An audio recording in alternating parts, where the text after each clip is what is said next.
Ladies and gentlemen, friends and not so friendly friends, welcome to League Unlock. We are back. We've missed the first few days of Worlds, haven't been able to recap them because of the wonder and splendor that is Canadian Thanksgiving, but we are back in full swing for Day 4 action, and obviously a lot has happened. You got behind-the-scenes drama with Griffin. Bjergsen, even though TSM's not at Worlds, they still want to make headlines because he's coming back to Team Solo Mid, this time as an owner, but there's too much to talk about, too many games to get to, and Group C, the group of death, is the group that kicked things off for Day 4 of the group stage action. Fnatic and RNG matching up for the first time in 2019. Obviously, the history goes back a long time for these squads. 2017 Worlds, 2018 MSI. Reckless versus Uzi, always an intriguing matchup, but it gets a little bit less intriguing when you're going Morgana Blitzcrank.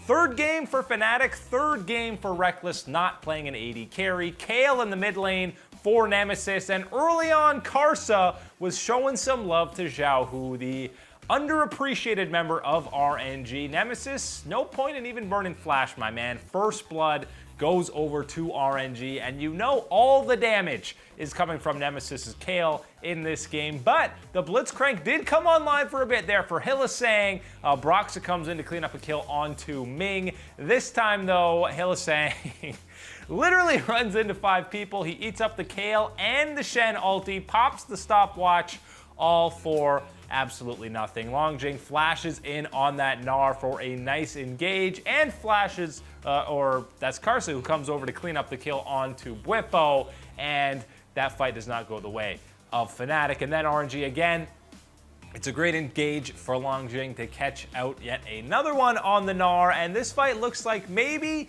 Nemesis could do something, but he gets flashed on by Xiaohu. He gets blown up to 10%, pops the ulti, walks away, doesn't really do anything. Meanwhile, Uzi, low health, is cleaning this one out. The Shen taunt does land, but it doesn't matter. A bunch of kills over to RNG. They move right to the Baron, and there ain't no 50-50 for you, Broxah, the Smite King. He gets completely zoned off of the Baron. Easy peasy lemon squeezy for RNG. Later on, it's Fnatic who's actually starting the Baron. A little bit of desperation, but they did have vision control. Everybody piles in. They pull off the Baron. It's again a beautiful Gnar ulti from Longjing, and now it's a 3v3. Keep your eyes on the carries. Uzi flashes in, and Nemesis still alive. Now, that's a nice ulti, actually. He kills 2. It's a 2v1, but he doesn't hit Uzi.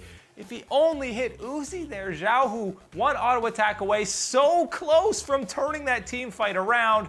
But you know what Uzi does in late game team fights. He gets the triple kill to secure the win for RNG, who moved to 2-1 in the group stage. Fnatic, they fall to their old nemesises on the international stage, and they go to 1-2. And people are going to complain about that Fnatic team comp. The Blitzcrank was useless. Why isn't Reckless on AD carries? But they were one auto attack, a couple of auto attacks away in that final team fight from Nemesis completely turning that one around on the Kayle. If he's able to take down Uzi, obviously you have a completely different outcome in that game. So for how questionable that draft was for Fnatic, how close they were on the level 1 to getting a first blood with a blind hook from the Blitzcrank, they're going to get a lot of flack because they have not played at all as well as they did against G2 in the summer finals, but they were very close, and that was still a very competitive game against Royal. But now Fnatic has it in tough in the second half of the round robin, now at 1-2. Wrapping up the first round robin for Group C, it was SKT versus Clutch, Huni versus his former squad, Tanner Time versus Faker. Obviously opposite ends of the group here. 0-2 for Clutch, going up against the currently undefeated SK Telecom, who have looked pretty good through the first 2 games. And you know the mid lane matchup is what everyone was excited for here. Damonte playing against Faker for the very first time. And again, it is Huni on the Vladimir against Aatrox. And yes, he did go Klepto in this matchup. Faker gets Akali, and Yasuo, first time on the pro stage for Teddy, playing Yasuo with the Gragas in the bottom lane.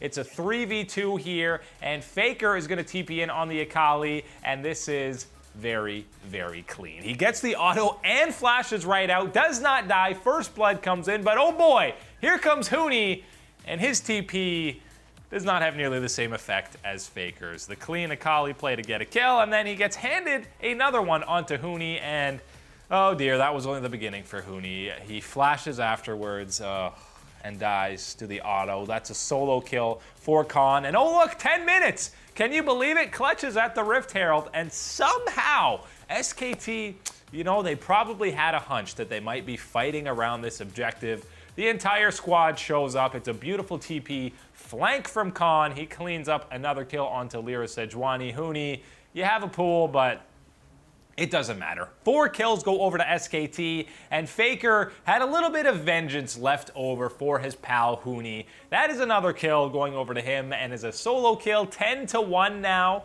for SKT, and this seemed personal, how much he was picking on Huni in that top lane. It was an 0-5 start for that Huni, the Vladimir in the top lane. Klepto, yet again, gets completely destroyed by the Aatrox. This game was close up until about 3 minutes. SKT completely demolishes Clutch across the board, really. Everyone had a solid game. Faker and Khan were obviously the standouts. Faker got player of the game, deservedly so. He is fully continuing the form that we saw from him in the LCK playoffs. He is right there vying for the best player in the world right now. 3-0 start for SKT, and it's 0-3 for Clutch. We were thinking maybe there could be some upset potential for the 3rd seed from NA, and there still absolutely is in the second half of the round robin, but they were completely outmatched in this one, and SKT absolutely looks like one of the huge favorites for this tournament overall. Coming up after the break, it is Group B action, and everybody tied at 1. Who is going to step up and become the real favorites from this group? Hello, you beautiful souls. We have returned to League Unlock, and Group B at Worlds so far has, listen, everyone knew it would be, it's the group of life. It was maybe the least exciting. It was wide open outside of Fun Plus. These aren't really actually competitive teams at the World Championship, right? Well, it's been an absolute mess because the first couple of games, Fun Plus absolutely disappointed. Splyce maybe performed better than you were expecting. They were very close, one Baron away from going 2-0 and putting Fun Plus at 0-2. Obviously, that would have blown the group up. But coming into day 4, all 4 squads tied at 1-1, which means it's time to make a statement that you are the favorites to finish top 2 in this group. We started off with Fun Plus versus GAM Esports meeting up for the first time. Obviously, this has an insanely bloody matchup written all over it. Both squads averaging the highest kills from their native regions, and we know they like to skirmish. And we know Fun Plus likes to pick crazy champions when it comes to that pick ban phase, but that wasn't necessarily the case in this one. You know that they have the flex capability. They had the Qiyana, which is something we've seen Doinb perform really well on, but it goes to Tien on this one. Kayle Vayne combo in this, which is very exciting. We don't see much Vayne these days. Early on, it was Tien making the first noise. He grabs first blood on that Qiyana in the bottom lane, and then he's running to the top lane for Zeros' Kennen, who had the push in that top lane. He flashes out, but that's not going to matter. Even with Levi coming in to try and save his comrade, Gimgoon is just running around on the Crocodile, and Levi cannot even get a trade kill. 3-0 start for Fun Plus, and the early game only got better for Tien. He finds Levi alone on his red buff, steals the buff, and kills the Lee Sin. That feels bad. You even had Doinb solo killing the Jace in the mid lane, which is obviously not a favorable matchup, and that is a 6-1 Qiyana. Absolutely one-shotting. I mean, there's no chance for the Kaisar. There's no chance for Xin there to do anything. Zeros is down to 2%, but he survives. But the rest of the squad is here. LWX grabs 1 kill. It doesn't even matter that the condemned stun doesn't land. 3 more kills over to Fun Plus, and there it is, ladies and gentlemen. This is the first seed from the LPL that we were waiting to see. It took them until the 3rd game. The Shock Blast has no chance of getting the steal there. The Qiyana only hits the support Galio, but it doesn't matter because Slay goes down.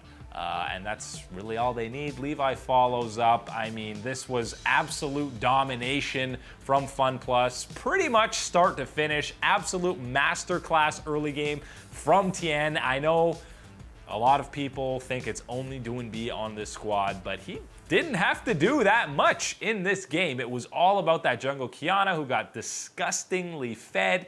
The Vayne Nautilus bot lane was winning 2v2 straight up, which is insane, going up against the Kai'Sa Galio in that bottom lane. So FunPlus, it's only one game, but it was the fastest game we've seen at Worlds so far. And listen, throughout the LPL regular season, we saw them vying with G2 over in EU for how fast these guys were speed running through games. Finally saw a glimpse for that, and even though FunPlus looked highly questionable their first two games, they are still the massive favorites to come out first here. They're not going to go undefeated, but I still wouldn't be surprised if they get that perfect 3-0 on the final day of group stage action for Group B. Outside of that, I mean, the second place spot is still very much open, even though GAM lost. I think they're still very much in the running. Obviously, it depends on who wins the other matchup in Group B, which was J-Team versus Splyce. And we talked about Splyce being one team fight, one Baron throw away from that perfect 2-0. J-Team obviously already had a win against FunPlus in their debut game before they got not destroyed. They lost to GAM in a quite ugly game. But Splyce, this is the time to show that there's a reason you are the major region, and even if you're a third seed coming in here. But Fofo gets one of his favorite picks in the LeBlanc in the mid lane. This time for Splyce, you remember Humanoid played the Tristana mid. It did not go well, so Kobbe gets it in the bottom lane. And what is this early on? It is a lane swap at level 1. Tristana levels up Rocket Jump, but Rest does flash out. And then he went to the bottom lane to lane with support Nautilus. We 2015 now, boys, but Norskeren, what are you doing? 3v2, he's level 2. Nobody else even hits him but the Nautilus, and he goes down, and then it's Norskeren again. He gets caught out trying to do some warding. The very early game was going so well for Splyce, but that dive in the bottom lane completely threw everything out of sorts. Fofo gets a solo kill onto Humanoid, and then this fight around the mid lane. Xerxes Karthus, he had all the recipes for a great early game. He was so far ahead in that jungle matchup, but it just didn't really matter. He doesn't do anything in this fight. He gets zoned out, forces the flash from Fofo. Vizicsacsi's Sion is eventually going to go down. 3 kills over to J-Team, and that's a tanky Sion, but can he really do much as Kobbe on the other side? There's a ward in the bush. He tried to attack over and get some resets, but he gets caught out. That would lead to a dragon, an Elder Dragon, and a Baron buff for them as the Karthus ulti just tickles. But with Baron and Elder, they couldn't close out the game, and once those buffs run out, they finally decide. J-Team says, all right, now we can push into the base, but Kobbe is very safe in this one, and he gets a little bit of Reset City. Maybe he could have flashed aggressively here to really try and clean this one up, but you know he was a little scared from the previous play. Now around another dragon, or Baron, excuse me. This is now 5 dragons that J-Team has had as the Karthus ulti comes in from the grave and doesn't do a ton. J-Team is there to slowly kill Vizicsacsi, but check it out in the dual screen. The Gangplank has already TP'd. They didn't even care about contesting this fight because they had only one Nexus turret and an inhib exposed. So the Gangplank went in there. Kobbe did get off the TP, but at that point it was just oof, everybody running around like chickens with their heads cut off for Splyce. They could not adjust or adapt to that play on the fly. No Baron goes their way. Everybody dies as they flee to their base, and J-Team get the win against Splyce. They move to 2-1. Splyce down to 1-2 in a tie for third or fourth. Well, third because they have the head-to-head against GAM. But Splyce, they go the interesting strategy of that lane swap. It actually works out. The Gangplank had absolutely no money. He ended up building Talisman that game for whatever reason just to get some gold back. It ended up not really getting that much gold back. But the first couple of minutes looked great until Northscarin does that dive in the bottom lane. And then things really got out of control because, J-Team just wanted Gangplank in that Scion lane as a free matchup to just farm into that late game. I think Fofo was the big mismatch in this one. He completely destroyed Humanoid, who has struggled a bit in Splyce's first 3 games. And Xerxes, you thought he'd get rolling on the Karthus, but after the early game, he never really did. Those ultis just were not doing enough damage. So Splyce, a little bit of a disappointing performance, but J-Team, people said, you're sleeping on this squad. They dominated the LMS. They look pretty good here, and they are still very much in the running for first in this group because currently they still have that head-to-head, that first win against FunPlus. So they are alone in first after the first bit of round robin in Group B. Coming up after the break, it's the Group A action, and how badly can G2 dominate Hong Kong Attitude, and can Griffin get back on track? We have returned, you beautiful individuals. This is League on Lock, and Group A at Worlds so far has been very interesting, mostly because of the outside drama with CV Max and the rest of the Griffin boys. And now we know that because Sword and CV Max did not get along, and the CEO of Griffin loves Sword, that's why Sword has been starting at Worlds, and he continued to start, and he got the start against Cloud9 in this pivotal matchup, obviously, for second place, with both teams sitting at 1-1. And you know how important these head-to-heads are when you only play each team twice in terms of tiebreaker implications. Obviously, G2, the front runner for first place with their 2-0 start, but NA versus the LCK, very different than ages past. The question is, can Griffin hold back all the drama that's been going on outside of the Rift to perform on the Rift? And as I said, it is Sword who got the start, going up against Licorice's Fiora in the top lane. But the real beauty of this pick ban, not only do you have the Sona Tahm Kench, but it's going up against the Garen Yuumi for one of the most toxic and disgusting bot lane matchups you will see in the history of the 10 years that this game has been being played. Licorice early on forces the flash out of Sword's Gangplank. He does dodge the cocoon from Blabber, but Blabber is going deep, by the way. It's Blabber starting again, not the MVP from the LCS Summer Split. Svenskaren's second game in a row. He is not playing. The NA Ram battle here was oh so exciting. These team fights, just look how long they go. There's so much healing with the Sona and the Yuumi. People were never dying. And you see this was the game plan for Cloud9. Just split push on Licorice, and they'll have to send 4 people. You send 4 people, you get the Baron buff. Nobody could 1v1 the Fiora, and just a completely outplayed there by Cloud9. But then in the mid lane, it's Sneaky who gets caught out on the Sona. He has to flash away, and they say, Licorice, come on, TP. Don't push the bottom lane that has a naked inhib. When you have a Baron buff, Licorice TP's in. He does get a kill, but he goes down, and it's tons of kills. 3 kills over to Griffin while Cloud9 has the Baron buff. That was fully their opportunity to completely snowball this game, get at least an inhib, because if they don't fight there, they were guaranteed at least an inhib. They needed at least 2 people to stop the Fiora in the bottom lane, but they fight. It gets Griffin back in the game, and Griffin just kept on finding some favorable fights. The Sona ultis were a little bit underwhelming for the most part from Sneaky on that Sona pick. Meanwhile, Viper's Garen was absolutely unkillable, and I think we saw in the later of games that Garen might be more terrifying than Sona, but these fights, listen, Cloud9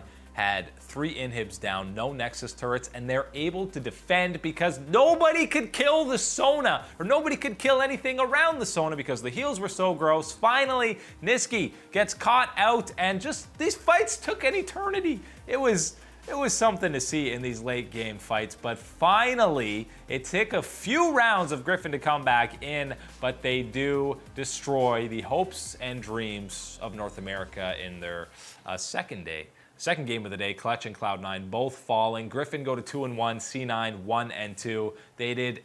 North America did everything right to win that game, except for TP into a fight in the mid lane. Even if Cloud9 gets engaged on there, Licorice could have just kept pushing and probably still gotten an inhib out of it and survived instead. It's not just his fault. I'm sure his team probably called for him to TP into that play, but a very poor decision from Cloud9, and then it took a painstakingly long time to close that one out. Garen Yuumi, Sona Tahm Kench, get it out. No more. Never want to see that again, because those fights in the mid lane and anywhere around the map were absolutely disgusting. But that is a very hard loss for Cloud9 to take. The final game of the day was supposed to be, or you're expecting to be, a speed run, because it's G2 at 2-0 going up against Hong Kong Attitude, who were 0-2. And we know when G2, listen, this is far from clinching scenarios. We still have 4 games to go in the group stage, but when G2 are getting close to that first seed, they like to have a little bit of fun. We saw that in their first 2 games. It was all business they were delivering, but Hong Kong Attitude, pretty much nothing to lose, as huge underdogs in this one. And the G2 pick ban, as is tradition, you have the Syndra and the Yasuo. Which way is it going to go? Perkz gets the Yasuo. Syndra goes over to Caps. Vladimir on the top lane for Wunder, and a pretty standard comp from Hong Kong Attitude. And we know G2 likes to start things early, before Rift Scuttlers have even spawned. Jankos runs it to the mid lane. First blood over to Caps' Syndra, and almost immediately after that, he says, oh boy, look at this, a 2v2, let me TP into it. Mickey does get blown up, but the Syndra and Perkz are there with the Ignite. That's 1 kill. Kaiwing goes down. Flash over from Unified, but everybody follows. Caps is 3-0 before 4 minutes, so this game should be over. It should be an 18-minute game, but wait. G2, Mickey and Jankos, particularly Mickey, decided they were going on some adventures. Kaiwing had some heat-seeking hooks, and this game did not snowball out of control at all. In fact, kudos to Hong Kong Attitude. They not only stayed in the game, but they had an advantage. At one point, they just were outplaying G2 on a macro sense, but the farm was all there for G2. Caps was still incredibly fed, and even when they were at a bit of a deficit, they were able to completely starve out the vision for Hong Kong Attitude, and we have seen how quickly G2 can flip a game on its head. This 1 Baron and 1 team fight, Unified almost played hero there, but as soon as they get the Baron, then G2 is running it right down the mid lane with that buff. Caps does go down, but just look how fed and farmed Wunder, Caps, and Perkz all are. Despite Mickey doing his damnedest to completely int and throw this game away, very disrespectful play on the Rakan. The other G2 members step up, and this is absolutely the testament to a world-class team. There's this very back and forth game. You're kind of playing extremely disrespectful. 1 Baron, 1 team fight, the game is over. It was none of this. We saw a couple games here, Griffin versus Cloud9 and the Splice J-Team. We're getting to 40 minutes of stalling, takes that long to close out, and it did take 30 minutes for G2, which for them is basically a 60-minute game. But they did come back from borderline trolling and close this out very quickly. Perfect 3-0 alongside SKT for G2, and after the first round robin, it is clear that those are the 2 big favorites, especially with Fun Plus kind of faltering a little bit in their first couple of matches. G2 and SKT both look terrifying. Hong Kong Attitude 0-3. It is a long climb out of 4th place for them in Group A. You know the format switches for the final 3 games for each group. Each group will be playing throughout an entire day. That's all the time today for League Unlocked. My name's Eric. Thank you guys for hanging out. We'll see you next time.